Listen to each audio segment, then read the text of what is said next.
with jigging for these reef fish like snapper, I tend to like casting sort of up current and then letting the jig drift back down. Once you get near the bottom, you want to jig it up just a little bit, but I think the real trick to these fish is quite an erratic sort of a jig. So near the bottom, it's not a traditional jig where you're kind of going this sort of thing. It's just kind of like a little, you know, twitchy flick like that, and then let it sit there. So I'll quite often give it that little flick, flick, flick, flick, and then just let it sit there.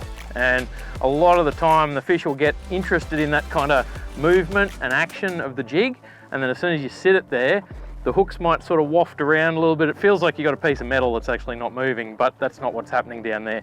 The jig's wafting around, even though you're sitting still, the boat's moving up and down, and the fish will come and eat it on the paws. It's a very effective technique. Yeah. Oh, come back.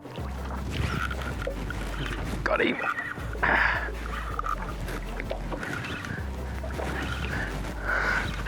On the paws.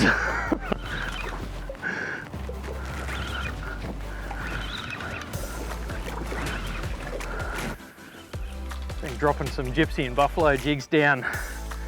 We're out off the Sunshine Coast here. Oh, so we've got a nice snapper on here. That is a nice one. Oh, that is beautiful. Nice snapper to start the day. That buffalo jig did the job. And I was just holding it, pausing it, a little bit of a jig, and yeah, he's come and eaten it on the paws. So I don't have to always be working these things fast. That's beautiful fish. Nice. A few good ones. Yeah, there's some good tail beats going on there. This might be quite a nice fish, I reckon. Oh, he's a nice one. Oh yeah, that is beautiful. On the little 40-gram gypsy, you were saying that the little small jigs had been working really well on these fish last time you were out here, and it's done the job again. Yeah. Thought there's a few fish around. We're gonna keep dropping down a few gypsies and buffaloes and see what happens.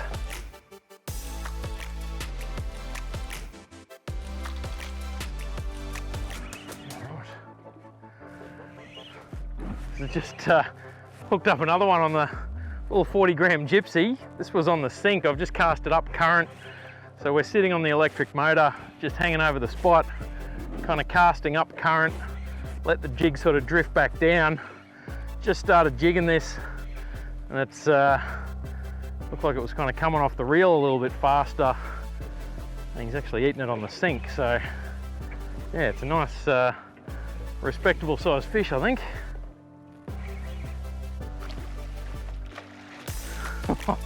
Thank you.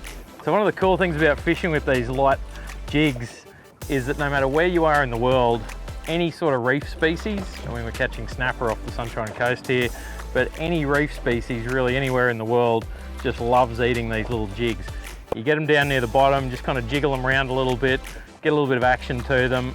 Really doesn't matter what species it is. It's an extremely effective way to catch a lot of fish on the deeper reefs, and even up into, you know, 50, 60 feet of water down to 300 feet.